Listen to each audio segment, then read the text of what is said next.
حي على الفلاح.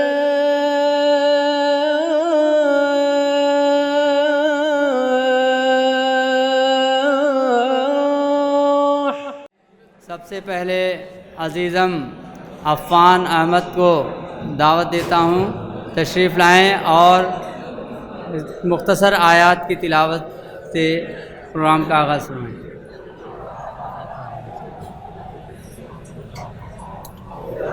أعوذ بالله من الشيطان الرجيم. بسم الله الرحمن الرحيم. والسماء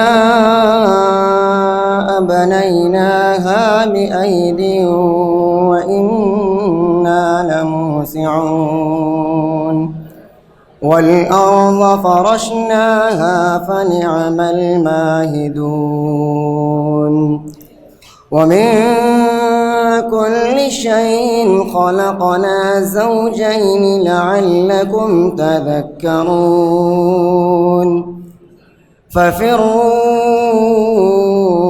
إلى الله إني لكم منه نذير مبين.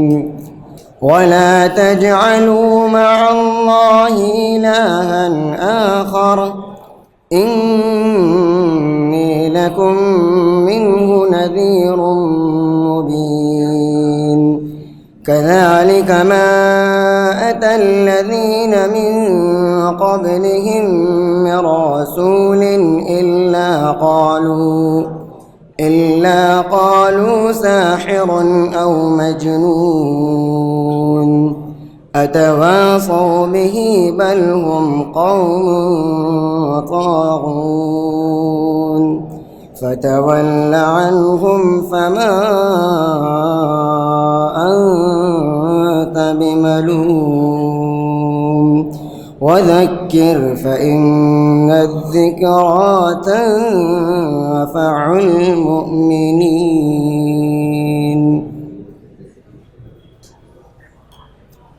جزاک اللہ. عزیز طلبہ، یہ ہمارے لیے بڑی خوشی اور سعادت کی بات ہے کہ ہمارے درمیان دو مہمان تشریف فرما ہیں. آپ دین کی دعوت برادران وطن میں کس طرح سے دی جائے تو دعوتی کام برادران وطن میں اس کی اہمیت اور طریقہ کار اس پر روشنی ڈالیں گے. دعوت ایک مومن کا اوڑھنا بچھونا ہے، محور و مرکز ہے، بہت اہم عنوان ہے یہ. آپ لوگ اس سے بھرپور فائدہ اٹھائیں اور خاموشی کے ساتھ لیکچر کو سنیں. اس کے بعد سوال جواب ہوگا یا اسی درمیان میں انٹریکشن ہوگا، اس سے بھی استفادہ کریں. میں استاد محترم ناظم جامعہ مولانا محمد طاہر مدنی صاحب سے گزارش کرتا ہوں کہ مہمانوں کا تعارف اور افتتاحیہ کلمات پیش فرمائیں. بسم اللہ الرحمن الرحیم. الحمدللہ وکفا وسلام علی عبادہ الذین اصطفیٰ. اما بعد. محترم اساتذہ کرام اور عزیز طلبہ، ہمارے درمیان اس وقت دو معزز مہمان ہیں. ایک مولانا عبدالصمد فلاحی صاحب جو اس ادارے سے 1970 میں فارغ ہوئے اور ممبرا میں مقیم ہیں اور ماشاءاللہ دعوتی میدان میں مسلسل کام کر رہے ہیں، بڑے تجربات ہیں. دوسرے مہمان شیخ عبدالعظیم اثری صاحب ہیں. یہ جامعہ اثریہ مئو نعت بھنجن کے فارغ ہیں اور دعوتی میدان میں یہ بھی مسلسل کام کر رہے ہیں. ان کا تعلق سدھارتھ نگر سے ہے لیکن مقیم مہاراشٹر میں ہیں اور یہ دونوں حضرات پورے ملک میں دورے کرتے ہیں، دعوتی بیداری پیدا کرنے کے لیے مدارس میں بھی جاتے ہیں، دیگر جگہوں پہ بھی جاتے ہیں، دعوتی کیمپ لگاتے ہیں، فیلڈ ورک بھی کراتے ہیں. اس سے پہلے بھی یہ حضرات یہاں تشریف لائے تھے اور دعوتی کیمپ بھی یہاں لگا تھا، طلباء کے ساتھ انہوں نے فیلڈ ورک بھی کرایا تھا، یہاں کے پولیس اسٹیشن بھی گئے تھے، اور یہ راستے میں جو ایک مندر ہے وہاں بھی گئے تھے۔ تو یہ عملی تجربات جو ہے ان سب چیزوں سے بھی آپ کو واقف کرائیں گے۔ یہ ہمارے لیے بہت ہی ایک اچھا موقع ہے ان سے استفادہ کے لیے۔ پہلی گفتگو شیخ عبدالعظیم اثری صاحب کی ہوگی، اور اس کا بنیادی موضوع یہ ہے کہ دعوت کے سلسلے میں جو غلط فہمیاں ہیں ان کو دور کیا جائے۔ دعوت کیا ہے، تبلیغ کیا ہے، شہادت کیا ہے، اصلاح کیا ہے، اس کی اہمیت کیا ہے، اس کے اوپر وہ روشنی ڈالیں گے۔ اس کے بعد مولانا عبدالصمد فلاحی صاحب وہ دعوتی تجربات سے آپ کو واقف کرائیں گے، اور عملی طور پر بہت سی چیزیں سامنے آئیں گی۔ وقت بہت کم ہے، اس لیے بہت دیر تک ان کے اور آپ کے درمیان حائل رہنا مناسب نہیں ہے۔ میں شیخ عبدالعظیم اثری صاحب کو دعوت دے رہا ہوں کہ وہ تشریف لائیں اور اپنی قیمتی باتوں سے استفادے کا موقع عنایت فرمائیں۔ مولانا شیخ عبدالعظیم اثری صاحب۔ السلام علیکم ورحمۃ اللہ وبرکاتہ۔ لگ رہا ہے کچھ پیچھے لوگ بھوکے ہیں، ابھی کھانے کے لیے جلدی جانا چاہتے ہیں، آواز نہیں آ رہی ہے۔ السلام علیکم ورحمۃ اللہ وبرکاتہ۔ ماشاء اللہ ماشاء اللہ۔ الحمدللہ رب العالمین والصلاة والسلام علی نبی الکریم، اما بعد۔ قال اللہ تبارک و تعالی فی القرآن العظیم والفرقان الحمید، اعوذ باللہ من الشیطان الرجیم، بسم اللہ الرحمن الرحیم۔ کنتم خیر امۃ اخرجت للناس تأمرون بالمعروف وتنہون عن المنکر وتؤمنون باللہ۔ بلا تمہید و تبصرہ، وقت بہت کم ہے، اس لیے آپ کے سامنے دعوت کے متعلق کچھ غلط فہمیوں کا ازالہ کرنا چاہتا ہوں۔ یہ وہ باتیں ہیں جو آپ سب جانتے ہیں، لیکن جاننے کے باوجود بھی عملی طور پر ہم اسے ادا نہیں کر رہے ہیں، یا یہ کہا جائے کہ مارکیٹ میں جو غلط فہمیاں ہیں، برادران وطن کے درمیان جو غلط فہمیاں ہیں، ہم ازالے کی کما حق کوشش نہیں کر رہے ہیں جیسا کرنا چاہیے۔ اور یہ سمجھیے کہ ہماری محنتیں، ہماری جو کوششیں ساری کی ساری اپنے بھائیوں تک محدود ہو کر کے رہنے لگی ہیں، اور برادران وطن جن کے لیے دین ہے، دین اسلام ہے، ان کی ایک امانت ہے یہ اسلام، ان تک ہم پہنچا نہیں رہے ہیں۔ اس سلسلے میں کچھ غلط فہمی ہے، چونکہ ہر طرح کے یہاں طلبہ ہیں، چھوٹے بھی ہیں بڑے بھی ہیں، اس لیے ان کے لیے ایک مختصر سا درس جس کا عنوان ہے اسلام کس کے لیے۔ اسلام کس کے لیے دکھائی دے رہا ہے؟ جب آپ کسی ہندو بھائی سے پوچھیں گے، ملیں گے اور پوچھیں گے کہ بھائی آپ جس دھرم کو، ہندو دھرم کو مان رہے ہیں، یہ ہندو دھرم آپ کے لیے ہے، دوسروں کے لیے بھی ہے؟ تو کہے گا ہندو دھرم میرے لیے ہے۔ جینی سے پوچھیں گے تو جین دھرم والا بھی کہے گا جین دھرم میرے لیے ہے۔ سکھ سے پوچھیں گے جو کہے گا کہ سکھ دھرم میرے لیے ہے۔ جب مسلمان سے پوچھیں گے عام طور پر مارکیٹ میں، تو مسلمان بھی کہے گا اسلام دھرم میرے لیے ہے۔ میں آپ سے پوچھنا چاہتا ہوں، خاص طور پر چھوٹے طلبہ جو یہاں موجود ہیں، آیا اسلام صرف مسلمانوں کے لیے ہے یا دوسروں کے لیے بھی ہے؟ دوسروں کے لیے بھی ہے، ہندوؤں کے لیے بھی ہے، کرسچنوں کے لیے بھی ہے، جینیوں کے لیے بھی ہے۔ ماشاءاللہ، اسلام مذہب جس کو آپ کہتے ہیں کہ یہ سپر ہے، سب سے اچھا ہے، اور اللہ رب العالمین نے اسے پسند فرمایا ہے۔ سورۃ نمبر 3 آیت نمبر 19 کے اندر اللہ نے کہا ان الدین عند اللہ الاسلام، اسلام سب سے پریہ مذہب اللہ کے نزدیک ہے، سب سے پسندیدہ ہے۔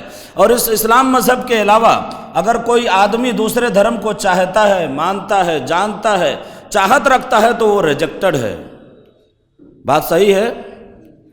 سب کا اتفاق ہے یا نہیں ہے؟ جب ہم یہ جانتے ہیں، مسلمہ حقیقت ہے کہ اسلام ہی سب سے سچا اور پکا مذہب ہے، تو اس کی کچھ خصوصیات بھی ہونی چاہیے، اس کے کچھ ایسے نکات یا ایسے کچھ پوائنٹس ہونے چاہیے، یا کوئی ایسا بنیادی نقطہ ہو جس بنیاد پر ہم کہہ سکیں کہ اسلام سارے لوگوں کے لیے ہے۔ آپ کے پاس ہے طلبہ؟ آپ پڑھتے ہیں، ڈیلی پڑھتے ہیں؟ پھر سے سوال کرتا ہوں، آپ ہم سب کہتے ہیں، قرآن بھی کہتا ہے اسلام ہی سچا اور پکا مذہب ہے، دوسرے مذاہب ناقابل قبول ہیں، ہم برادران وطن میں اگر جا کر یہ بات کہیں کہ اسلام سچا ہے تو آپ کے پاس کچھ پروف بھی رہنا چاہیے. کون سا آپ کے پاس بنیاد ہے جس کو بیس بنا کر آپ کہیں گے کہ بھئی اسلام سارے لوگوں کے لیے ہے؟ یہ بنیاد ہے، ایک پوائنٹ ہے. آپ کے لیے انعام انتظار کر رہا ہے. بتائیے کون لینا چاہتے ہیں؟ جی بے شک قلم لے کر کے جائیے آپ. اسلام میں توحید ایک ایسا بنیاد ہے، توحید ایک ایسا بنیاد ہے جس کے اندر اللہ رب العالمین اپنی عبادت کا حکم صرف مسلمانوں کو نہیں بلکہ اس روئے زمین پر پائے جانے والے تمام لوگوں کو آرڈر دیتا ہے. اس کا ایک عنوان بنائیں گے جسے کہتے ہیں عبادت. سورت نمبر 2 آیت نمبر 21 کے اندر اللہ رب العالمین نے ارشاد فرمایا یا ایھا الناس اعبدوا ربکم الذی خلقکم والذین من قبلکم لعلکم تتقون. یہاں پر ناس کا لفظ استعمال کیا گیا ہے. ناس عموم ہے، صرف مسلمانوں کے لیے نہیں عبادت ہے بلکہ اس روئے زمین پر جتنے لوگ پائے جاتے ہیں، جیتے رہتے ہیں، کھاتے پیتے زندگی گزارتے ہیں، ان تمام کو اللہ رب العالمین نے عبادت کا حکم دیا ہے. یہی بنیادی نقطہ دوسرے مذاہب میں آپ ڈھونڈنا چاہیں گے تو نہیں ملے گا. ہندو دھرم کہتی ہے 33 کوٹی دیوتاؤں کی پوجا کرتی ہے، جتنے کنکر ہیں اتنے شنکر ہیں. کس کی پوجا کرے گی؟ جین دھرم گرو صاحب کی پوجا کر رہے ہیں. سکھ دھرم نہ گرو کی پوجا کر رہے ہیں نہ پیر و فقیروں کی بلکہ کتاب کی پوجا کرنے لگے ہیں. اسی طرح سے اور دیگر مذاہب اسلام کے علاوہ جتنے ہیں، کسی نہ کسی انسان، منوش، چرند، پرند، دیوی دیوتا، مہا پرش اور ایک کوئی اچھا آدمی مل گیا اسی کو بھگوان بنائے بیٹھے، اس کو سب کچھ سمجھ بیٹھے. ہے یا نہیں ہے؟ اسلام بھی ایک ایسا توحید کا جو علم دیتا ہے، حکم دیتا ہے، یہ سب سے نرالا اور تنہا ہے جو کہتا ہے صرف اللہ رب العالمین کی عبادت کرنی ہے. اور دوسرا کوئی نقطہ ہو سکتا ہے؟ اور بھی کچھ ہے؟ بھئی آپ علم حاصل کر رہے ہیں، یہاں سے آپ جو اپنے قوم کی طرف لوٹیں گے تو آپ نذیر ہیں. لوگوں کو کس چیز سے؟ جہنم سے ڈرائیں گے، بتائیں گے کہ بھئی جہنم کی آگ کیسی ہے. اگر مان لیں گے تو جنت ملے گی، نہیں مانیں گے تو جہنم میں جلنا پڑے گا. تو صرف جنت کا وعدہ اور جو ہے جہنم کی طرف کی وعید جو بتائی گئی ہے یہ بتائیں گے کافی ہو جائے گا یا آپ کو بتانا بھی پڑے گا؟ سمجھ لیجئے کمپنی جو ہے پین بنا رہی ہے، یہ پین جو ہے بہت اچھا ہے. اگر میں اپنے جیب میں لے کر رکھوں اور مارکیٹ میں نہ اتاروں، لوگوں تک نہ پہنچاؤں، لوگ خریدی نہ کریں اور استعمال نہ کریں تو انہیں کیسے معلوم پڑے گا؟ تو اس کی خوبیوں کو بتانا پڑے گا یا نہیں بتانا پڑے گا؟ کیا ہے اسلام کی خوبی اور کیا ہے جس بنیاد پر آپ ماننے جاننے عمل کرنے والے ہیں؟ آپ تو بتائیں کہ بھئی اور کون سی خوبی ہے؟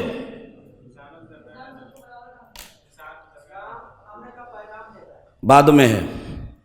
ایک بھائی نے بتایا تھا قرآن کس نے نام لیا تھا؟ قرآن کس نے کہا تھا؟ لیجئے آپ کے لیے نام.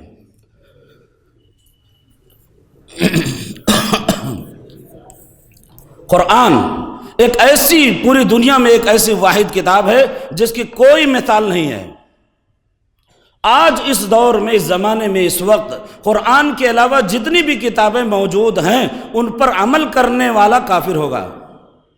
یعنی اس طریقے سے جی کر کے زندگی گزارنے والا مسلمان نہیں مانا جائے گا. قرآن کو فالو کرنا پڑے گا تبھی وہ اسلام کے دائرے میں رہتے ہوئے جنت اور جو ہے جنت میں جا سکتا ہے. صحیح ہے نہیں ہے؟ قرآن کو اللہ رب العالمین نے ساری دنیا کے لیے، تمام لوگوں کے لیے رشد و ہدایت کا ذریعہ بنایا ہے. سورۃ نمبر 2 آیت نمبر 185 میں اللہ تعالیٰ نے کہا شہر رمضان الذی انزل فیہ القرآن ھدی للناس.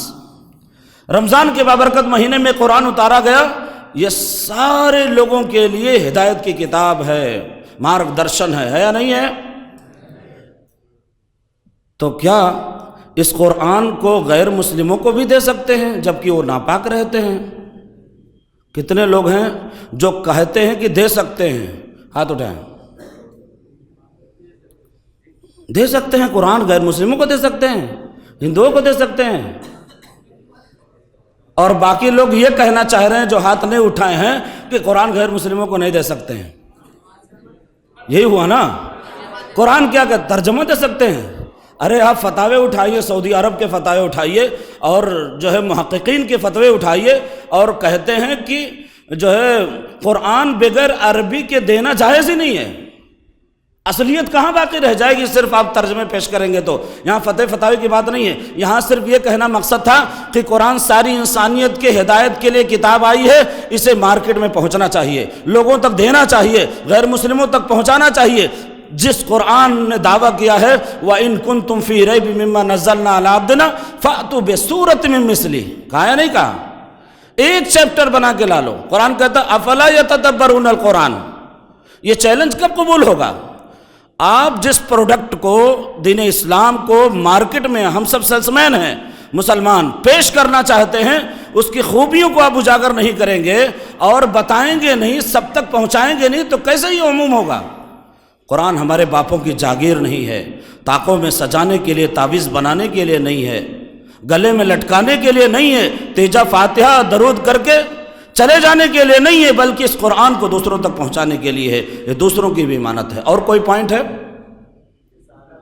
جی ماشاءاللہ، کتنے کہا رسالت؟ آئیے انعام لے کے جائیے، قلم دیجیے شیخ۔ رسالت بہت ہی اہم نکتہ ہے۔ عبادت کو بجانے کے لیے اللہ رب العالمین نے ہر زمانے میں انبیاء کرام کو مبعوث فرمایا، خصوصی طور پر آخری نبی، ہم سب کے نبی جناب محمد رسول اللہ صلی اللہ علیہ وسلم کو نبی بنا کر کے بھیجا۔ آپ کو رسالت ادا کیا اللہ رب العالمین نے، جو صرف مسلمانوں کے نبی ہیں۔ نہیں وما ارسلناک الا رحمت للعالمین، قرآن کہتا ہے سورت نمبر 7 آیت نمبر 158، قل یا ایھا الناس انی رسول اللہ الیکم جمیعا، اے نبی آپ کہہ دیجئے کہ میں تم سارے لوگوں کے لیے سندیشٹا میسنجر بنا کر کے بھیجا گیا ہوں۔ قرآن کہتا ہے کہ نبی سارے لوگوں کے لیے ہے، لیکن مسلمان عمل کر کے دکھا رہا ہے کہ نہیں، نبی صرف مسلمانوں کے لیے، اسی لیے تو نہیں پہنچا رہے ہیں، اسی لیے تو تانا تشنیع ہو رہی ہے۔ کبھی نبی صلی اللہ علیہ وسلم کی زندگی کے ساتھ، کبھی آپ کے بیویوں کے ساتھ، کبھی حضرت عائشہ رضی اللہ تعالیٰ عنہ کی زندگی کے ساتھ، اور دیگر گوشوں پہ نکتہ چینیاں ہو رہی ہیں، اور اس قرآن کے پیغام کو ہم نہیں پہنچا رہے ہیں، تبھی وسیم رضوی جیسے لوگ کھڑے ہو رہے ہیں اور قرآن کی آیتوں کو اور قرآن کو بدلنے کی باتیں کرتے ہیں۔ اس کے ذمہ دار ہم خود ہیں، مجرم ہم مسلمان ہیں۔ ہم نے اس دین اسلام کو صرف مسلمانوں تک محدود کر کے رکھا ہے، اس کے پیغام کو نہ پہنچا رہے ہیں، نہ نبی کی رسالت کو پہنچا رہے ہیں، نہ برادران وطن کو توحید کی دعوت دیتے ہیں کہ ایک اللہ رب العالمین کی عبادت کرنی ہے۔ من جملہ اس درس کا یہ خلاصہ ہوتا ہے کہ یہ عبادت اللہ رب العالمین کو صرف مسلمانوں کو نہیں بلکہ سارے انسانیت کو کرنی ہے۔ قرآن سارے لوگوں کے لیے میسج آیا ہے، نبی کی رسالت ساری دنیا والوں کے لیے ہے۔ میں آپ سے پوچھنا چاہتا ہوں، آج حقیقی معنوں میں اللہ رب العالمین کی عبادت کون لوگ کر رہے ہیں؟ کوئی جواب نہیں۔ ماشاءاللہ آپ کا بھی جواب ہے، اور ادھر سے کون بولے؟ مسلمان۔ ایک انعام لے کے جائیں، قلم۔ آج حقیقی معنوں میں، اور باقی لوگ کیوں نہیں جواب دے رہے ہیں؟ کیا سمجھ میں نہیں آ رہی بات ہے؟ تو پھر بریانی پہلے لانا پڑے گا، بولو نا زور سے، مائک کمزور ہے، ہم چلا رہے ہیں اتنا، آپ کو سمجھ میں نہیں آ رہا ہے، شاید آپ بھی لے کے جائیں، ان کو بھی دیں۔ کون کر رہے ہیں عبادت؟ ادھر نہیں ادھر دیکھیں، اعوذ باللہ من الشیطان الرجیم پھونک لیں اپنے اوپر۔ عبادت کون لوگ کر رہے ہیں؟ مسلمان۔ قرآن کو کون اپنے رشد و ہدایت کا سرچشمہ سمجھ رہے ہیں؟ مسلمان۔ اور نبی کی رسالت کو کون مان رہے ہیں؟ مسلمان۔ چونکہ جگہ نیچے کم ہے، ان تینوں چیزوں کے جاننے ماننے والے مسلمان ہیں۔ میں آپ سے اور سوال کرتا ہوں کہ دوسرے لوگ اللہ کی عبادت کیوں نہیں کر رہے ہیں؟ پہلے کس نے بولا؟ ہم نے نہیں بتایا۔ کھڑے ہو جائے، لے کے جائیے۔ بچا ہوا ہے کیا قلم؟ انشاءاللہ پھر کوشش کی جائے گی، موقع ملے گا تو۔ ابھی جیسے بانٹنے میں جو ہے لوگوں کی توجہ ہٹ جا رہی ہے، اس لیے انعامات کا سلسلہ ختم ہوتا ہے، سوال جواب شروع ہوتا ہے۔ دیکھیے میں نے کیا کہا ابھی میں نے؟ دوسرے لوگ اللہ رب العالمین کی عبادت کیوں نہیں کر رہے ہیں؟ ہم نے نہیں پہنچایا، انہیں معلوم ہے، ان تک تبلیغ ہوئی ہے، بہت سارے لوگوں کو معلوم ہے، لیکن وہ عبادت نہیں کر رہے ہیں۔ اس کی کئی وجوہات ہیں، ان میں سے ایک وجہ یہی ہے کہ ہم نے توحید کے پیغام کو جس طرح پہنچانا چاہیے ہم نے نہیں پہنچایا۔ قرآن کریم کو دوسرے لوگ اپنے رشد و ہدایت کا سرچشمہ کیوں نہیں سمجھ رہے؟ کہ ہم نے قرآن کے پیغام کو نہیں پہنچایا، اس لیے لوگوں نے شراب اڑیل اڑیل کر کے آگ لگائی قرآن کے ساتھ۔ اس قرآن کے ساتھ کتنے کھلواڑ کیے جا رہے ہیں۔ ہم سمجھتے ہیں کہ ہم قرآن نہیں دیں گے تو قرآن کی بے حرمتی نہیں کر سکتے۔ مارکیٹ میں اویلیبل ہے، جہاں سے چاہیں خرید کر کے جو ہے بے حرمتی کر سکتے ہیں، لیکن ضروری نہیں ہے کہ ہم دیں اور وہی بے حرمتی کریں۔ بلکہ ہم نے دیکھا ہے مارکیٹ میں برادران وطن سے ملاقات کر کے دیکھا ہے کہ جن کو ہم قرآن دیتے ہیں وہ عزت کے ساتھ رکھتے ہیں اور اس کی تعظیم بھی کرتے ہیں، پڑھتے بھی ہیں۔ اس کا ایک طریقہ کار ہے، سسٹم ہے، آپ انہیں بتائیں، لیفلیٹ دیں، فولڈر دیں، لٹریچر دیں، کتابیں دیں، اور قرآن بھی حسب ضرورت ان کو جو ہے آپ ضرورت محسوس کر رہے ہیں تو انہیں قرآن بھی دیں پڑھنے کے لیے۔ جب آپ قرآن پہنچائیں گے تو یہ مسائل کم ہوں گے۔ اسی طرح سے نبی کی رسالت کو ہمیں عام کرنا ہوگا، یہ بتانا ہوگا کہ محمد رسول اللہ صلی اللہ علیہ وسلم سب کے لیے ہے۔ معلوم یہ ہوتا ہے کہ اسلام سچا اور پکا مذہب ہے، ہم اس کے دعوے دار ہیں، تو اسلام کی یہ خوبیاں ہیں کہ انہیں توحید، قرآن اور رسالت کا یہ جو حکم عموم ہے، اس بنیاد پر معلوم ہوتا ہے کہ اسلام صرف مسلمانوں کا مذہب نہیں ہے بلکہ تمام لوگوں کے لیے آیا ہوا ہے۔ اب جب ہم نے یہ سمجھ لیا کہ اسلام صرف مسلمانوں کا مذہب نہیں ہے، ساری انسانیت کے لیے آیا ہوا ہے، تو کیا اس کو جان کر کے ہمیں خاموش بیٹھنا ہے یا کچھ کرنا ہے؟ کیا کرنا ہے؟ کن تک پہنچانا ہے؟ مسلمانوں تک کہ غیر مسلموں تک؟ اور آج کیا ہو رہا ہے؟ صرف سفید کپڑے میں صابن لگ رہا ہے، جو صاف ستھرا ہے اسی کو دھلتے بیٹھے ہیں اور صاف کر رہے ہیں اور صاف کر رہے ہیں، اور بیچارے جو جہنم میں جا رہے ہیں انہیں ہماری کوئی فکر نہیں۔ ہمیں مسلمانوں یاد رکھو، عزیز طلبہ یاد رکھو، اگر ہم اپنے فریضے سے غافل ہو گئے تو جس طرح سے کٹائی اور پسائی ہو رہی ہے، مارے اور کاٹے جا رہے ہیں، اس سے زیادہ مصیبتیں ہمیں آئیں گی۔ آئیے کچھ عذابات کا تذکرہ آپ کے سامنے کرتا ہوں سرسری طور پر۔ ہمارا ہدایت یافتہ رہنا ہمارے لیے کافی نہیں ہے، بلکہ اپنے ہدایت کے ساتھ ساتھ دوسروں کو بھی ہدایت کی فکر کرنی ہے۔ یہ ضروری نہیں ہے کہ ہم پکے سچے مسلمان ہو گئے تو ہم اب کامیاب ہو جائیں گے، نہیں، ہمارا ایمان خطرے میں ہے۔ نہ ہم کامل مسلمان مانے جائیں گے، نہ کامل متبع رسول مانے جائیں گے، جب تک ہم اس دعوت دین کے فریضے کو لے کر نہیں اٹھیں گے۔ آپ نے حدیث میں پڑھا ہوگا اصحاب السفینہ، پڑھا ہے نا؟ آخری کلاس کے طلبہ یا عالم تاخیر فضیلت اول موجود ہے نا؟ اصحاب السفینہ، نبی کریم صلی اللہ علیہ وسلم نے حدیث میں مثال دی ہے، صرف مفہوم سمجھا رہا ہوں آپ کو۔ اس کے دو منزلیں ہیں، پانی کا نظام جو ہے اوپر ہے اور دوسرے منزلے میں بھی لوگ جو ہے سوار ہیں۔ پانی لینے میں ان کو بڑی تکلیف ہوتی ہے اوپر والوں کو، جب یہ نیچے والے جاتے ہیں کہتے ہیں بھیا پانی دے دو پینے کے لیے، تو یہ کہتے ہیں کیا بار بار آپ جو ہے آتے ہیں تکلیف دیتے ہیں۔ پھر یہ نیچے کشتی والے سوچتے ہیں کہ بھائی پانی نہیں لینے دے رہے ہیں تو ایک کام کرتے ہیں کشتی کے نیچے جو ہے سوراخ کر لیتے ہیں نیچے سے۔ تو حدیث میں کہا گیا ہے اگر یہ کشتی والے سوراخ کر لیتے ہیں تو کیا صرف یہی سوراخ کرنے والے ڈوبیں گے یا پورے لوگ ڈوبیں گے؟ معلوم ہوتا ہے گیہوں کے ساتھ گھن بھی پیسا جاتا ہے۔ آپ سمجھ رہے ہیں کہ صرف عذاب غیر مسلموں پہ آئے گا، نہیں، اگر غیر مسلموں پہ عذاب آئے گا تو مسلمان بھی بچنے والے نہیں ہیں۔ تاتاری قوم کو یاد کریں، آپ دیکھیں پوری تاریخ ملی ہے، جن کے گھوڑے رستے سے دوڑتے تھے تو مسلمانوں کے خون کے ساتھ اتنی ہول کھیلی گئی کہ ان کے جو ہے گھوڑوں کے پیروں سے جو ہے پوری دیواریں رنگ جاتی تھی خون سے۔ تاریخ بتاتی ہے کہ دنیا میں، پوری دنیا میں سب سے بڑا خسارہ مسلمانوں کا اگر ہے تو وہ سقوط بغداد کا ہے۔ تاتاری قوم آئی اور مسلمانوں کو تہس نہس کر دی۔ جب تاتاری لوگوں نے جب اسلام قبول کیا ان کی عورتوں اور بچوں کے ذریعے سے، تو انہوں نے کہا کہ اگر تمہارے مردوں نے یہ تعلیم ہم کو دیے ہوتے تھے، ان کے اخلاق سے متاثر ہو کر کے، اگر تمہارے مردوں نے یہ تعلیم ہمیں دیے ہوتے تھے تو ہمارے مردوں کو کیوں کاٹتے تھے، کیوں مارتے تھے؟ ایسے تاریخ کے کئی واقعات ہمارے نظروں کے سامنے ہیں، ہم ذہن میں رکھیں۔ اگر ہم اس فریضے سے غافل ہوتے ہیں تو اللہ رب العالمین ہمیں چھوڑنے والا نہیں ہے، عذاب دے گا، عذاب دے گا۔ قرآن کریم میں ایک آیت ہے، قل هو القادر على ان يبعث عليكم عذابا من فوقكم او من تحت ارجلكم او يلبسكم شيئا ويذيق بعضكم بعض بعض۔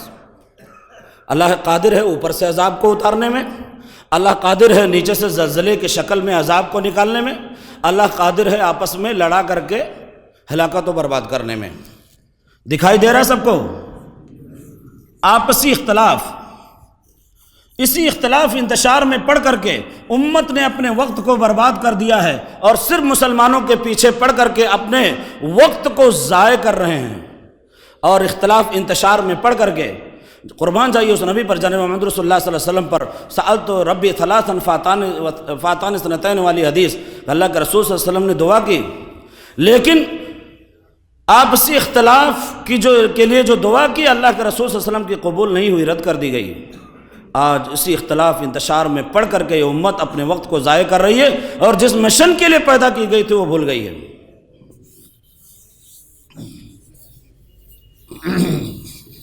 حدیث میں آپ نے پڑھا ہوگا نبی صلی اللہ علیہ وسلم نے فرمایا والذی نفسی بیدہ لتأمرن بالمعروف ولتنہون عن المنکر او لیسلطن اللہ علیکم شرارکم ثم یدعو خیارکم فلا یستجاب لکم۔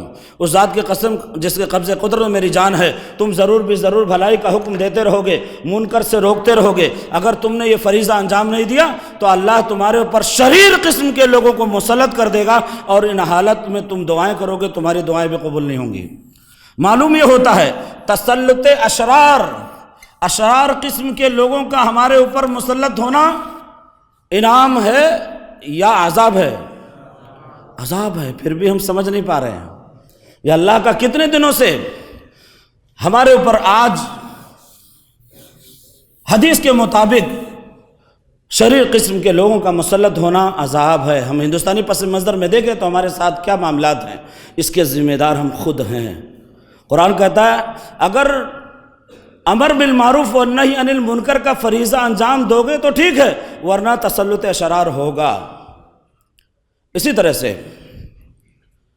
وقت کم ہے، اور بھی عذاب کی شکلیں ہیں جسے آپ قرآن و حدیث میں پڑھتے رہتے ہیں، اسے جانیں پہچانیں، اور جو ہے اللہ کے عذابات سے بچنے کی کوشش کریں۔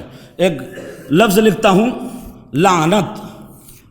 مسلمانوں پر لعنت ہوتی ہے، لعنت کرنے والے بھی لعنت کرتے ہیں، اللہ بھی لعنت کرتا ہے۔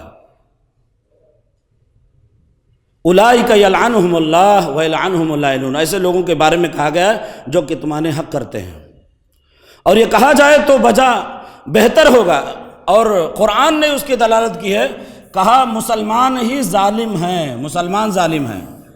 ومن اظلم ممن کتم شہادۃ عندہ من اللہ، مسلمان سے بڑھ کر کوئی ظالم نہیں ہے، کیونکہ اس سے بڑھ کر اور کون ظالم ہوگا جو اللہ کی آیتوں کو دوسروں کے سامنے بتانے سے گریز کرتا ہے۔ معلوم یہ ہوتا ہے، مسئلہ یہ نکلتا ہے کہ مسلمان کتمان حق کے مجرم ہیں، اور یہی سب سے بڑے ظالم ہیں۔ انہوں نے اپنے اوپر بھی ظلم کیا ہے، برادران وطن پہ بھی ظلم کیا ہے، ہم اس کے ذمہ دار خود ہیں۔ آپ کا یہ تعلیم حاصل کرنے کا مقصد یہاں جانے کے بعد اس دین کی دعوت کو لوگوں تک پہنچانا ہے۔ اگر انجام دیں گے تو ٹھیک ہے، ورنہ ہماری خیریت نہیں ہوگی۔ اس تعلق سے کچھ اور غلط فہمیاں ہمارے درمیان ہیں۔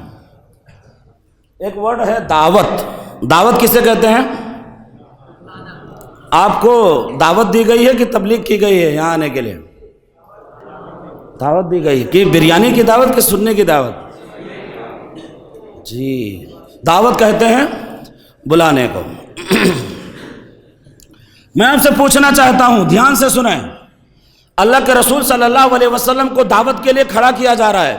ایک جگہ قرآن کہتا ہے یا ایھا المدثر، ایک جگہ کہتا ہے یا ایھا المزمل، ایک جگہ کہتا ہے قم فانذر، ایک جگہ اللہ تعالیٰ کہتا ہے ادعو الی سبیل ربک بالحکمت والموعظۃ الحسنہ وجادلہم باللتی ہی احسن، 16:125 کہ آپ دعوت دیجئے۔ تو اس وقت کتنے مسلمان ہوتے ہیں؟ کتنے مسلمان ہوتے ہیں؟ کتنے مسلمان ہیں اس وقت؟ اللہ کے رسول کو حکم مل رہا ہے، آرڈر مل رہا ہے کہ آپ دعوت دیجئے، شروعات کیجئے، کھڑے ہو جائیے اللہ کے پیغام کو اللہ کے بندوں تک پہنچانے کے لیے۔ تو کتنے مسلمان ہیں؟ 4 5 10 2 نا، 2 ہی ہیں، 4 نہیں ہیں، 1 ہیں۔ کون؟ اچھا جی، اور جواب آئیے، کون؟ ماشاءاللہ، انعام ملنا چاہیے، بعد میں حاصل کر لیں۔ اکیلے اللہ کے رسول صلی اللہ علیہ وسلم صرف مسلمان تھے، ابھی دعوت دیے نہیں، اس کے بعد اللہ کے رسول کوچوں چوراہوں میں، چوکوں میں، بازاروں میں، گلیوں میں، پہاڑوں میں، دیگر قبائل میں جا کے اللہ کے رسول صلی اللہ علیہ وسلم دعوت دے رہے ہیں۔ کہاں ہے طلبہ؟ بریانی میں ذہن لگا ہے کہ گھر جانے میں ذہن لگا ہوا ہے؟ سوال کو سمجھو۔ آئیے دیکھتے ہیں وہی جو میں نے بتایا کہ اس وقت کے حالات کو اگر دیکھیں گے تو اس وقت 10%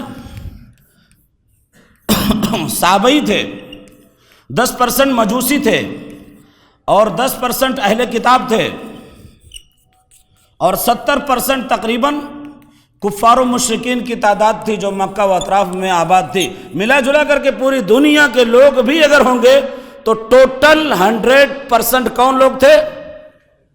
مسلمان تھے، غیر مسلم تھے؟ اور ہم کہتے ہیں 4 تھے، 2 تھے، ہے نا؟ ہمارے ذہنوں سے ابھی تک سیرت کا کسی جھلک نہیں نکل، جو ہے پیوست نہیں ہوئے ہمارے ذہنوں میں۔ پڑھیں، اور کتنی کتابیں یہاں جامعہ میں پڑھی ہیں، گھن لگ رہے ہیں، گندگی لگ رہی ہے، مطلب اعوذ باللہ من الشیطان الرجیم، دھول لگ رہے ہیں، اور ہم پڑھنے کے لیے تیار نہیں۔ ہم کہتے ہیں کہ ہم فارغ ہو گئے، کام ختم ہو گیا۔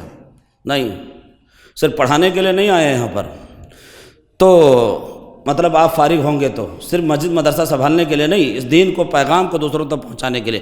دعوت کہتے ہیں بلانے کو۔ اللہ کے رسول صلی اللہ علیہ وسلم کو آرڈر ملتا کہ آپ دعوت دیجئے، تو آپ نے کس میں دعوت دی؟ کون لوگ تھے؟ مسلمان، غیر مسلم؟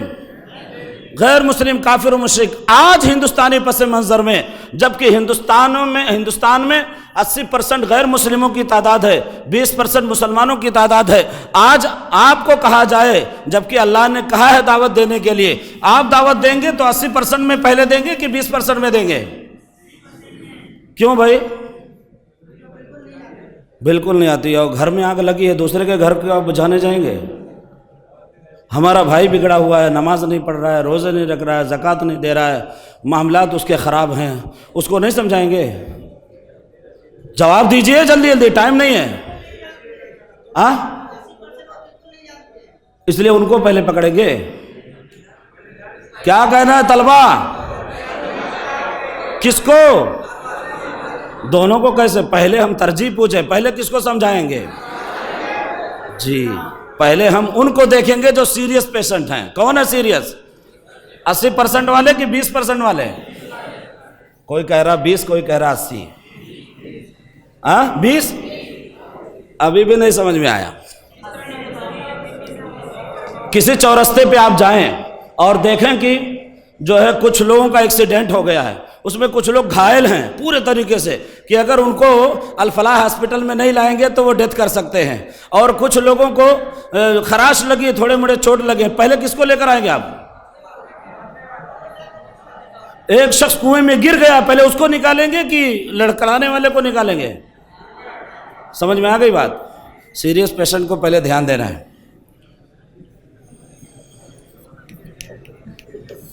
دوسرا لفظ ہے تبلیغ۔ تبلیغ کسے کہتے ہیں؟ پہنچانے کو۔ کس کو پہنچانے کو؟ اسلام۔ میں نے کہا کس کو پہنچانے کو؟ تو مسلمانوں کو نہیں؟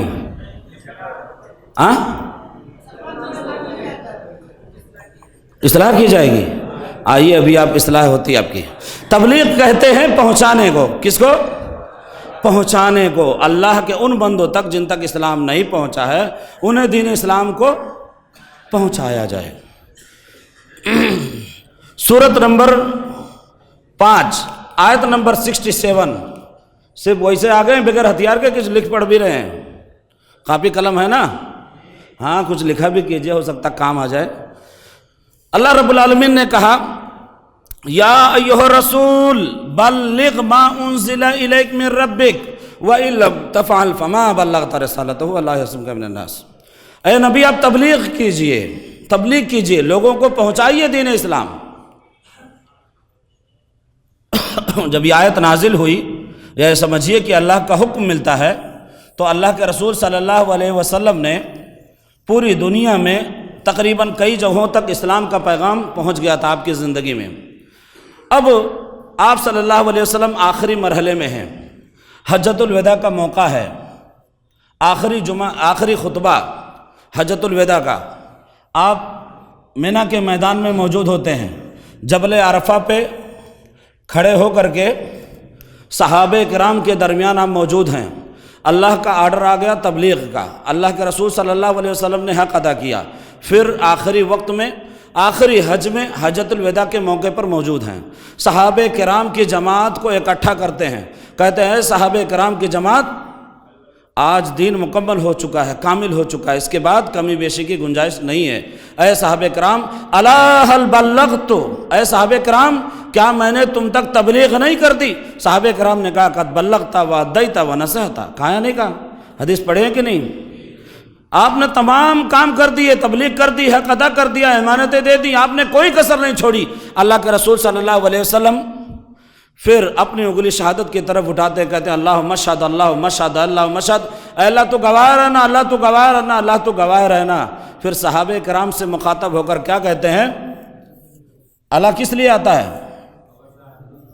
خبردار کرنے کے لیے، تو خبردار ہو جائیے۔ الا فلیبلغ الشاہد الغائب، خبردار جو یہاں موجود ہیں وہ غائبین تک دین اسلام کو پہنچا دیں۔ سمجھ میں آئی بات؟ تو ایسے حالات میں جب تقریباً 1.25 لاکھ یا 1,44,000 صحابہ کرام جو حج میں آئے تھے وہاں موجود ہوتے ہیں، تخمیناً اندازاً جو ہے 10 لاکھ مکہ و اطراف و حجاز میں ملا کر کے صحابہ کرام اور مسلمان آباد تھے، اور تقریباً اندازاً کوئی یہی آنکڑا نہیں ہے، کم زیادہ بھی کر سکتے ہیں، 1 کروڑ کی تعداد تقریباً پوری دنیا کی ہوا کرتی ہے۔ ایسے ماحول میں اللہ رب العالمین حکم دے رہا ہے کہ آپ تبلیغ کیجئے۔ اللہ کے رسول صلی اللہ علیہ وسلم تبلیغ کرتے ہیں، حق ادا کرتے ہیں، صحابہ کرام کے درمیان موجود ہوتے ہیں اور کہتے ہیں کس سے؟ شاہدین سے۔ یہاں پر کون شاہد ہیں؟ صحابہ کرام۔ کتنی تعداد ہے؟ تقریباً 1,44,000 صحابہ کرام سے کہتے ہیں کہ اے صحابہ کرام کی جماعت، دین مکمل ہو چکا ہے، اب تمہاری ذمہ داری ہے کہ یہ دین دوسروں تک پہنچا دو، یہ دین دوسروں تک پہنچا دو۔ تو صحابہ کرام جو شاہد ہیں یہ جو ہے کن کو دین پہنچائے؟ مسلمانوں کو کہ پہلے غیر مسلموں کو؟ کہاں غیر مسلموں کو؟ دھیان سے دیکھو، 1,44,000 صحابہ کرام ہیں اور مکہ و اطراف میں دیگر مسلمانوں کی تعداد 10 لاکھ ہے، تو ڈائریکٹ غیر مسلم میں چلے گئے تھے یا اپنے بھائی دوستوں سے اور دیگر مسلمانوں سے بھی ملے تھے؟ اگر وہ اپنے بھائی دوست احباب سے ملے ہوں گے، رشتہ داروں سے، قبائل سے، تو انہیں یہ کہا انہوں نے کہ اللہ کے رسول کا حکم ہے کہ یہ دین دوسروں تک پہنچانا ہے۔ تو گویا یہ معلوم ہوتا ہے کہ 1,44,000 اور 10 لاکھ یہ تقریباً جو آبادی ہے یہ شاہد ہو گئی۔ ان سے مراد ہے صحابہ، کس سے مراد ہے؟ اللہ کے رسول کہہ رہے ہیں کہ یہ دین ان تک پہنچا دو جن تک دین اسلام نہیں پہنچا ہے۔ وہ کون لوگ ہیں؟ 1 کروڑ کی تعداد تقریباً کس کی ہے؟ برادران وطن کی ہے، غیر مسلموں کی ہے یا نہیں ہے؟ تاریخ ہمیں بتلاتی ہے، حدیث ہمیں بتلاتی ہیں کہ اللہ کے رسول صلی اللہ علیہ وسلم کا کہنے کا مطلب یہ تھا کہ یہ دین ان کی امانت ہے، صحابہ اب تمہاری ذمہ داری ہے کہ یہ دوسروں تک پہنچا دو۔ تو کیا صحابہ کرام 3 دن کے لیے صرف نکلے تھے؟ 1 مہینے 3 مہینے کے لیے نکلے تھے؟ 4 مہینے کے لیے؟ وقت لگائے کہ نہیں آپ لوگ؟ لگائیں گے؟ 1 دن 2 دن کی پوری زندگی؟ پوری زندگی۔ ابھی بامسف کا ایک بہت بڑا پروگرام ہونے جا رہا ہے لکھنؤ میں، کلکتہ میں ایک میٹنگ ہوئی تھی بامسف کی، اور انہوں نے ایک عہد لیا اپنے ماننے والوں سے کہ کون کون ہے جو ہے بامسف تنظیم کے تحریک کے لیے محنت کرے گا۔ تو ان میں سے کئی 100 لوگوں نے اپنے نام لکھا ہے کہ ہم اپنی پوری زندگی قربانی دینے کے لیے تیار ہیں کہ اس کے ساتھ مل کر کام کریں گے۔ ہم آپ سے پوچھنا چاہتے ہیں آپ کتنا دن وقت لگائیں گے؟ 1 دن 2 دن 10 سال 20 سال یا پوری زندگی؟ آپ کا مقصد یہ ہونا چاہیے، تعلیم حاصل کرنے کا مقصد صرف 1 دن 4 مہینے 40 دن کے لیے نہیں، بلکہ پوری زندگی آپ مبلغ ہیں۔ آپ عالم ہونے کے ساتھ ساتھ مبلغ ہیں، آپ کی ذمہ داری ہے کہ آپ تبلیغ کا کام کریں۔ تو میں بتلا رہا تھا کہ تبلیغ کا ورڈ لفظ جب بھی استعمال کیا گیا ہے جہاں بھی قرآن میں، اس سے اولین مراد غیر مسلمین ہیں، مسلمان نہیں ہیں، اور ساتھ ساتھ میں مسلمان بھی اس کے اندر شامل ہیں۔ تبلیغ اور دعوت جب بھی کہا جائے گا تو دونوں کو شامل ہیں، مسلمان کو بھی اور غیر مسلموں کو۔ سمجھ میں آئی بات؟ ان دونوں میں فرق بھی ہے، تبلیغ اور دعوت میں کچھ فرق بھی ہے کہ نہیں ہے؟ جواب نہیں آ رہا ہے، قلم کا انتظار ہے کیا؟ بھیا تبلیغ اور دعوت میں معنوی طور پر جو ہے کچھ زیادہ فرق نہیں ہے، سمجھنے کے لیے کچھ آپ کے ذہن میں بٹھانے کے لیے ہم کچھ بتانا چاہتے ہیں۔ جیسے ابھی کوئی گھر تو جانے والے نہیں ہے نا؟ کسی کی شادی ہوتی ہے یا نہیں ہے؟ ارے ہم دعوت میں نہیں پہنچیں گے، بتاؤ نا جلدی جلدی۔ اساتذہ بھی نہیں آئیں گے، شکوہ نہیں کریں گے کہ آپ نے دعوت نہیں دیا۔ چلیے یہاں شادی کراتے ہیں، ایک مثال دیتے ہیں۔ محمد بھائی ہیں، یہ جو ہے سمجھیے جھارکھنڈ کے رہنے والے ہیں۔ یہ جو ہے 2-4 لوگ مدرسے سے پڑھ کے گئے ابھی، اور ان کے ساتھ اور بھی دوست لوگ ہیں، ان کے گھر ہیں آجو باجو میں، اور محمد بھائی کے گھر میں شادی ہے۔ خیالی پلاؤ لیتے ہیں، بریانی بھی کھا لیجیے۔ تو یہ محمد بھائی کے گھر میں شادی ہے، سپوز دیٹ، مثال کے طور پر پاس پڑوس والوں کو، ان کے رشتہ داروں کو معلوم ہے کہ محمد بھائی کے گھر پہ شادی ہے۔ کیا یہ پاس پڑوس کے لوگ، یا میں ایسا کہوں تاکہ جلدی جواب ملے، یہ پاس پڑوس کے لوگ شادی میں شرکت کر لیں گے نا؟ نہیں کریں گے؟ ارے بھائی کیا شادی ہے نا، کوئی بھی جا سکتا ہے، کیا پرابلم ہے؟ نہیں جا سکتا ہے؟ پھر کیا کرنا پڑے گا؟ اس کے لیے دعوت دینا پڑے گا۔ ہاں آپ لوگ تو ہوشیار ہیں، دعوت دینا پڑے گا۔ یہ کہیں گے نا کہ ہم دوستوں کے ساتھ تھے، ہے نا، کوئی اپنے گھر سے اچار لایا، کوئی جو ہے چٹنی لایا، کوئی جو ہے کچھ آئٹم لایا، مل جل کر کے کھاتے پیتے تھے ایک تھالی میں، لڑتے تھے جھگڑتے تھے اور گندگی پھیلاتے تھے، ساری چیزیں ایک ساتھ تھی۔ لیکن جب وہ گھر پہ گئے تو شادی کے لیے ایک رقعہ بھی نہیں بھیجا، لیٹر بھی نہیں بھیجے، دعوت نامہ بھی نہیں بھیجے، اور اسی طرح سے واٹس ایپ پہ میسج بھی نہیں آیا، جو چھپ چھپ کے چلاتے ہیں موبائل، میسج بھی نہیں کیا۔ کتنا بیکار دوست ہے ہمارا، برا مانیں گے نہیں مانیں گے؟ کیوں بھائی؟ ضروری تھوڑے آپ کو دعوت دینا، ضروری ہے؟ ضروری نہیں ہے۔ اللہ کے رسول صلی اللہ علیہ وسلم کو خبر ملی، زردی لگی ہے، لیکن کہا کہ ولیمہ کر لو، دعوت میں نہیں پہنچے تھے، آپ بلائے نہیں تھے۔ تو آپ ناراض ہو جائیں گے اتنی چھوٹی چیز کے لیے کہ شادی میں بلایا نہیں گیا، تبلیغ تو ہو گئی تھی نا اب تک۔ تو دعوت اور تبلیغ میں فرق ہے کہ تبلیغ کہتے ہیں پہنچانے کو، محمد بھائی کے شادی کی خبر، بریانی کی خوشبو آپ تک ہو گئی تھی، لیکن تبلیغ ہو گئی تھی، پہنچے نہیں جب تک محمد بھائی کا دعوت نامہ نہیں آئے گا، لیٹر نہیں آئے گا۔ آپ کیا آسان سمجھتے ہیں کہ راجیش بھائی اتنے دنوں سے 50 سال سے 30 سال سے جو ہے کفر اور شرک پہ جی رہے ہیں، زندگی گزار رہے ہیں، اور ایسے کرتے کرتے ہو سکتا چلے بھی جائیں، اور آپ سمجھتے ہیں کہ ایک دن 1 گھنٹہ ورکشاپ سے، کیمپ سے کچھ آپ کو معلومات ہو گئی یا تحریک پیدا ہو گئی، آپ جا کے سمجھائیں گے اسلام قبول کر لیں گے؟ نہیں ہو سکتا، الا ماشاء اللہ کوئی پڑھ لے اور اللہ تعالیٰ کسی کو ہدایت دے۔ لیکن ہمیں دعوت دینی بھی ضروری ہے، تبلیغ کے ساتھ ساتھ دعوت بھی دینا ضروری ہے، صرف پہنچانا کافی نہیں ہے۔ مارکیٹ میں کتنے لوگوں کو اسلام کے بارے میں معلوم ہے لیکن وہ قبول نہیں کر پاتے ہیں۔ کچھ اللہ تبارک و تعالیٰ کسی کو ہدایت نہیں دیتا، یا وہ خود ہدایت نہیں چاہتے ہیں، لیکن ہم داعی کی ذمہ داری یہ ہے کہ ہم تبلیغ کے ساتھ ساتھ انہیں دعوت بھی دیں۔ فرق سمجھ میں آ گیا؟ جی ہاں، تو صرف بلانا، صرف جو ہے پہنچانا کافی نہیں ہے۔ یہ مت سوچیں کہ لٹریچر پہنچاتے رہیں گے، کتابیں پہنچاتے رہیں گے اور وہ پڑھ لے گا، خود ہی کلمہ پڑھ لے گا اور خود ہی ختنہ کرا لے گا اور شادی بیاہ کر لے گا، ختم ہو جائے گا، ہماری ذمہ داری نہیں ہے بھی، ایسا نہیں۔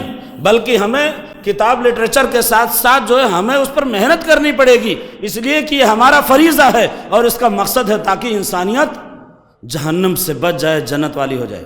یہی مقصد ہے اور کچھ مقصد نہیں ہے۔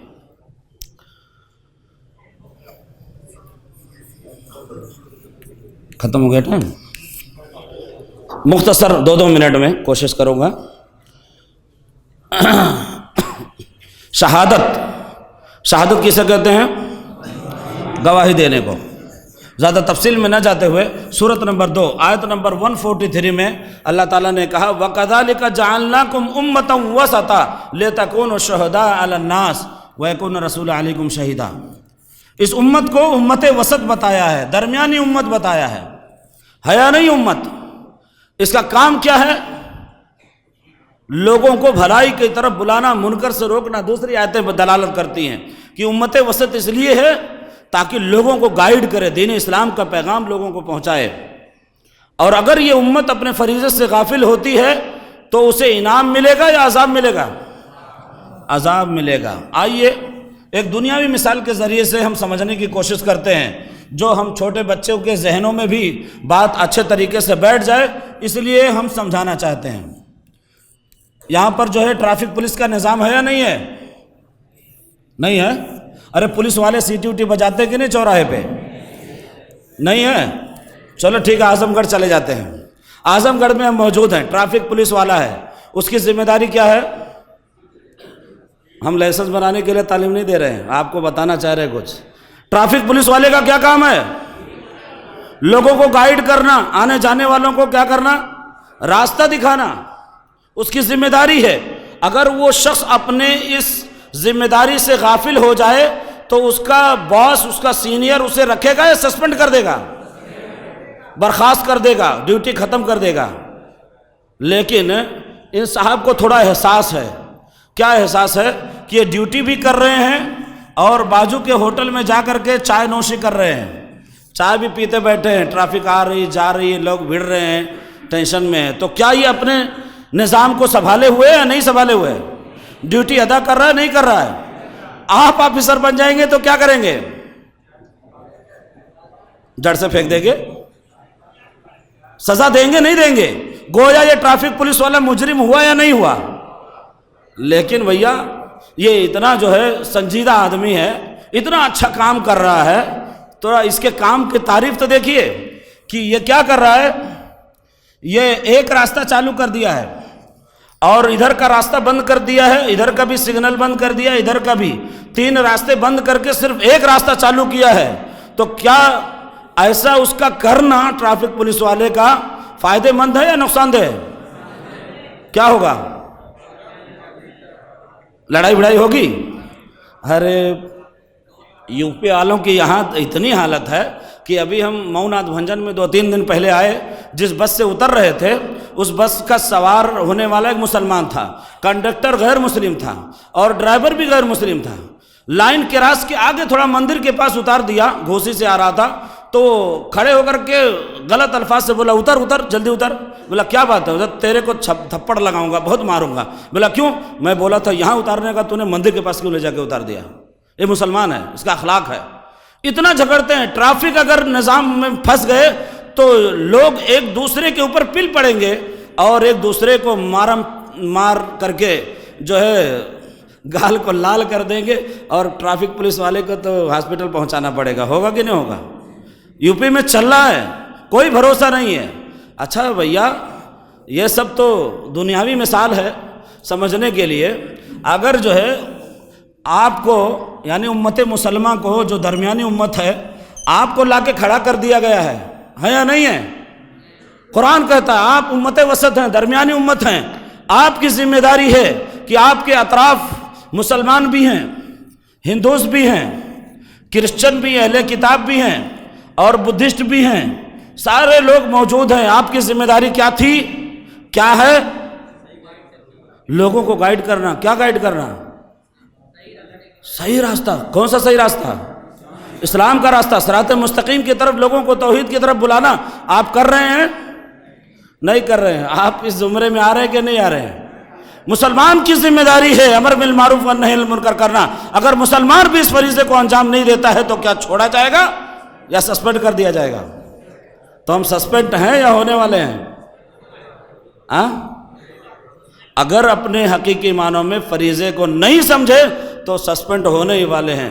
وَإِن تَتَوَلَّوْا يَسْتَبْدِلْ قَوْمًا غَيْرَكُمْ ثُمَّ لَا يَكُونُوا أَمْثَالَكُمْ۔ اگر ہم اس فریضے کو انجام نہیں دیے تو اللہ ہماری جگہ پر دوسری قوم کو لائے گا، وہ ہمارے جیسے نہیں ہوں گے، سسپینڈ ہو جائیں گے۔ تو کیا کرنا چاہتے ہیں؟ امت میں باقی رہنا چاہتے ہیں یا جانا چاہتے ہیں، نکلنا چاہتے ہیں؟ باقی رہنا ہے تو دعوت کے فریضے کو انجام دینا ہے۔ اس دعوت کو چھوڑ کر کے اور ہندوستان میں رہنے کا کوئی راستہ نہیں بچا ہوا ہے۔ صرف دعوت اکیلے ایک ایسا کام ہے جو ہندوستان میں آپ کو عزت اور سربلندی کے ساتھ جینے کا حق دے سکتا ہے، اس کے علاوہ دوسرے راستے آپ کو سرچ کرنے پڑیں گے۔ دعوت ہے، اس دین کو دوسروں تک پہنچانا ہے، یہ ہم سب کی ذمہ داری ہے۔ افضل الجہاد کلمۃ حق عند سلطان جائر، او کما قال النبی صلی اللہ علیہ وسلم۔ تو کیا ہوا؟ دعوت ہوا کہ جہاد ہوا؟ دعوت پہلی سیڑھی ہے، پھر سے پڑھو بچوں، تعلیم حاصل کرو اچھے سے۔ دعوت پہلی سیڑھی ہے، سیرت بتاتی ہے اللہ کے رسول نے دعوت سے اسٹارٹ کیا، دعوت دی پہلے قوم والوں کو، پھر دھیرے بتدریج ساری چیزیں ہوئی۔ سیرت پڑھ لو آپ۔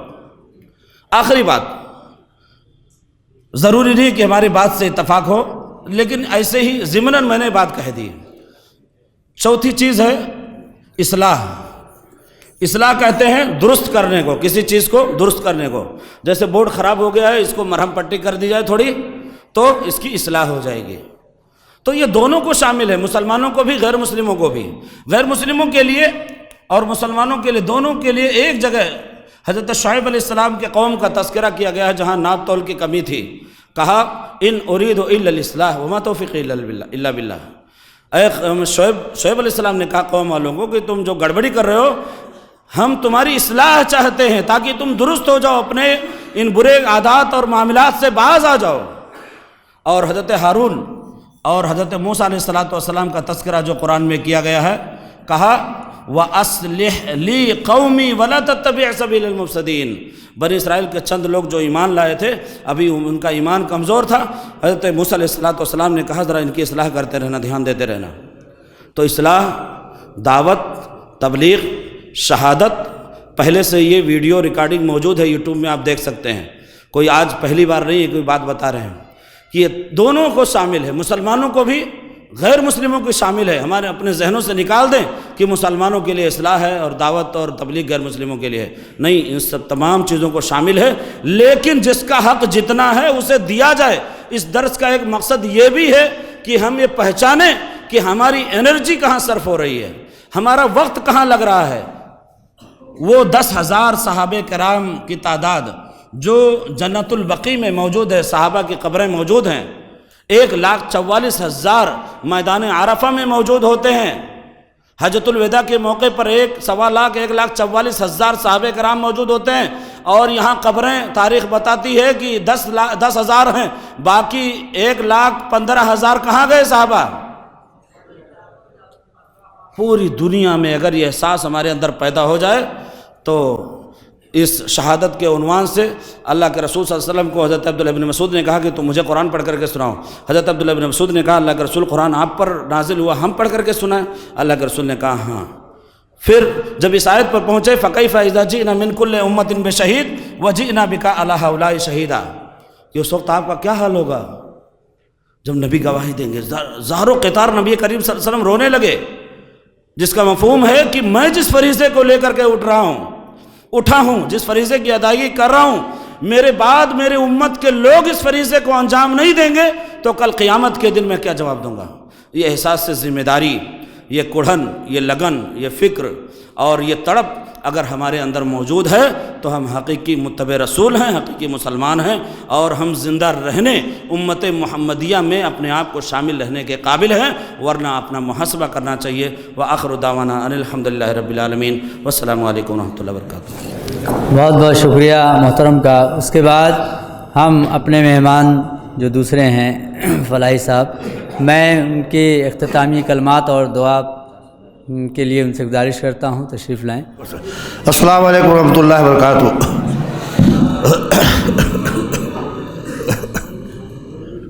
عزیز طلباء، محترم حضرات کرام، الحمدللہ آپ لوگوں نے درس اچھا سنا۔ دیکھیں میرے بھائیوں، ہم کو آپ کو کام کرنا ہے۔ یہ جامعۃ الفلاح کیوں قائم ہوا ہے؟ اللہ کے دین کی اشاعت کے لیے کیوں قائم ہوا ہے؟ ہاں تاکہ اللہ کا دین، دیکھیں کلام پاک کی آیت ہے، هو الذی ارسل رسولہ بالہدی ودین الحق لیظہرہ علی الدین کلہ، کہ اللہ تعالیٰ نے نبی صلی اللہ علیہ وسلم کو دین حق ہدایت دے کے بھیجا، کیوں؟ تاکہ اس دین کو دوسرے سارے دین پر غالب کیا جائے۔ کب ہوگا؟ ہمارے آپ کی دعوت سے، اور اللہ توفیق دے گا۔ تو میرے بھائیو دیکھیں آپ لوگ پڑھ رہے ہیں، خوب مضبوط علم حاصل کیجئے، خوب محنت کیجئے، اور سورہ عصر کی آیت یاد کر لیجئے، وہ والعصر ان الانسان لفی خسر الا الذین آمنوا وعملوا الصالحات وتواصوا بالحق وتواصوا بالصبر۔ دیکھیں اللہ تعالیٰ قسم کر رہا ہے، قسم ہے زمانے کی، تمام انسان گھاٹے میں ہیں۔ کون نے گھاٹے میں ہے؟ چار بات بتائیے، کہ ایمان جس کے اندر توحید ہو، اور عمل صالح، اور اس کے بعد تواصی بالحق جو دعوت ہے، تواصی بالحق کہ جو حق آپ پہچان رہے ہیں اس کو پہنچائیے، لوگوں تک پہنچائیے۔ میرے بھائیو آج آبادی کتنی ہے؟ 800 کروڑ انسان دنیا میں بس رہے ہیں۔ مسلمان کتنے ہیں؟ 190 کروڑ۔ آپ دیکھیے 600 کروڑ کی آبادی جہنم کی طرف جا رہی ہے۔ سورہ اعراف کی آیت یاد کر لیے 179، وَلَقَدْ ذَرَأْنَا لِجَهَنَّمَ كَثِيرًا مِنَ الْجِنِّ وَالْإِنسِ۔ اب دیکھیے ٹائم ہی نہیں ہے، تو میرے بھائیو دیکھیے قرآن خوب پڑھیے، اور دیکھیے چار بات یاد رکھیے، ہماری توحید پکی ہو، کیا؟ توحید پکی ہو، اور دوسرے ہمارے یہاں کوئی بے نمازی نہ رہے، اور تیسرے قرآن مجید پڑھیے۔ دیکھ قرآن کے 5 حق ہیں، پہلا اس پر ایمان لانا ہے، دوسرا اس کی تلاوت کرنا ہے، تیسرا اس کو سمجھ کے پڑھنا ہے، چوتھا اس پر عمل کرنا ہے، اور پانچواں سورہ ابراہیم کی آخری آیت ھذا بلاغ للناس، ھذا بلاغ للناس ولینذروا بہ ولیعلموا انما هو الہ واحد ولیذکر اولو الالباب۔ تو میرے بھائیو دیکھیں ہم اور آپ الحمدللہ دین کے ماننے والے ہیں، اور دیکھیے زندگی ایک ہی بار بھی دوبارہ نہیں ملے گی، اسی میں اللہ کو راضی کرنا ہے۔ سورہ رحمان کی آیت پڑھیے وَلِمَنْ خَافَ مَقَامَ رَبِّهِ جَنَّتَانِ، جو بندہ اللہ سے ڈرتا ہے اللہ اس کو 2 جنت دے گا۔ تو محترم طلبہ آپ دیکھیے، آپ اتنے لوگ ہیں، اگر آپ چاہیں نا تو پورا اعظم گڑھ بدل سکتا ہے، مطلب اگر اتنے لوگ تیار ہو جائیں تو پورے اعظم گڑھ بدل سکتا ہے۔ دیکھیے علامہ اقبال نے شعر کہا تھا، روح پھونک دیتی اس کی برنا و پیر کو، لاکھوں میں اگر ایک بھی ہو صاحب یقین۔ دیکھیے آپ کہ ایک آدمی 1 لاکھ کو متاثر کر سکتا ہے، لیکن کب ایمان چاہیے۔ دے ایمان کہاں سے پیدا ہوگا؟ قرآن، القرآن حبل اللہ، قرآن اللہ کی رسی ہے۔ تو میرے بھائیو قرآن خوب پڑھیے، خوب پڑھیے، اور پڑھوائیے لوگوں کو۔ معلوم دیکھیں بخاری شریف کی روایت ہے خیرکم من تعلم القرآن وعلمہ، تمہیں سے بہترین شخص وہ ہے جو قرآن کا علم حاصل کر کو پھیلائے۔ دیکھیے میرے بھائیو آج دنیا لگی ہے پیسے میں، پیسہ پیسہ پیسہ، کب تک کھائیں گے آپ؟ 100 سال، اور وہاں کب تک رہنا ہے؟ دیکھیے سورہ معارج پڑھیے، قیامت کا ایک دن کتنے کا ہوگا؟ 50,000 سال کا ہوگا۔ کتنے کا؟ ہاں، اس کے حساب سے ہم جوڑیں گے تو جو 100 سال یہاں جیتا ہے اس کی زندگی 1.5 منٹ کی ہوتی ہے۔ کتنا ہوتی ہے؟ جو شخص یہاں 100 سال جی رہا ہے 50,000 کے مقابلے میں ہماری زندگی یہاں 1.5 منٹ کی ہو رہی ہے، 1.5 منٹ، 2 منٹ بھی نہیں، بتائیے۔ تو اللہ سے دعا ہے کہ اللہ تعالیٰ ہم کو اور آپ کو اپنا مخلص بندہ بنائے، اپنا متقی بندہ بنائے۔ اللہ ہمیں اسلام کی محبت دے، نبی کی محبت دے، اللہ تعالیٰ خود اپنی محبت دے، انسانوں سے ہم محبت کرے، اور اللہ جب تک ہم زندہ رہیں دائی بن کے زندہ رہیں، تاکہ ہماری دنیا بھی کامیاب ہو اور اللہ تعالیٰ ہم کو وہاں جنت دے۔ جزاکم اللہ خیر۔ السلام علیکم ورحمۃ اللہ وبرکاتہ۔